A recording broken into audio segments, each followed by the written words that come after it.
ഒരുപാട് പ്രാവശ്യം അറവുകാട് ക്ഷേത്രത്തിൽ പോയിട്ടുണ്ടെങ്കിലും തിരിപിടിക്കാൻ പോകുന്നത് ആദ്യമായിട്ടായിരുന്നു. അറിവിൻ്റെ നിറകുടമായ ആഭിഷ്ടവരദായിനിയായ അറവുകാടമ്മയുടെ പൂരമഹോത്സവത്തിൻ്റെ 10ാം നാളാണ് തിരിപിടുത്തം.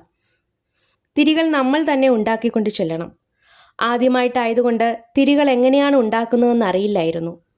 ക്ഷേത്രവുമായി ബന്ധപ്പെട്ട ഒരമ്മയാണ് ഞങ്ങൾക്ക് തിരികൾ ഉണ്ടാക്കി തന്നത്. ഈർക്കിലികൾ വെച്ചാണ് തിരി ഉണ്ടാക്കുന്നത്.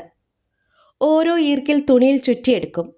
അങ്ങനെ 25 എണ്ണം ഒന്നിച്ച് ചേർത്ത് വെച്ചിട്ട് ഓലമടൽ കട്ട് ചെയ്ത് കമ്പ് പോലെയാക്കി അതിൻ്റെ അറ്റത്ത് തുണിയിൽ ചുറ്റിയ ഈർക്കിലികൾ വെച്ച് കെട്ടും. ഇങ്ങനെയാണ് തിരി ഉണ്ടാക്കുന്നത്. 7 തിരികൾ മുതൽ 51 തിരികൾ വരെ ആകാം. രോഗശമനത്തിനും ഉദ്ദിഷ്ട കാര്യത്തിനുമാണ് തിരിപിടുത്തം വഴിപാട് നടത്തുന്നത്. കുറച്ച് വർഷങ്ങൾക്ക് മുൻപ് വരെ വലിയ കുളത്തിൽ മുങ്ങി ഈറനോടെ വേണമായിരുന്നു തിരിപിടിക്കാൻ. ഇപ്പോൾ മുങ്ങുകയൊന്നും വേണ്ട, അല്പം ജലം തളിച്ചാൽ മതിയാകും. പിന്നീട് നീണ്ട ക്യൂ ആണ്. അതിനിടയിൽ നമ്മുടെ തിരി എണ്ണയിൽ ഇടയ്ക്കിടയ്ക്ക് മുക്കിക്കൊണ്ടിരിക്കണം. ക്ഷേത്രത്തിൻ്റെ മുൻഭാഗത്തെത്തുമ്പോൾ അവിടുന്ന് നമ്മുടെ തിരിയിലേക്ക് ദീപം പകർന്നു നൽകും. ആ തിരിയുമായി ക്ഷേത്രത്തിന് പ്രദക്ഷിണം വെക്കണം. ക്ഷേത്രത്തിന് പ്രദക്ഷിണം വയ്ക്കുക എന്ന് പറയുമ്പോൾ ക്ഷേത്രത്തിൻ്റെ വലിയ കുളം ചുറ്റി പ്രദക്ഷിണം വെച്ചാണ് വരുന്നത്.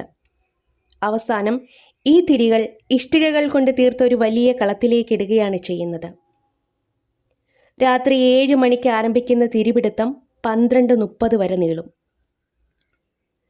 നാനാഭാഗങ്ങളിൽ നിന്നെത്തുന്ന ഭക്തജനങ്ങളുടെ പ്രവാഹമാണ് 10ാം നാൾ. അറവുകാട് അമ്മയുടെ മുന്നിൽ തിരിപിടിച്ച് തങ്ങളുടെ ആഗ്രഹം സഫലീകരിക്കാൻ.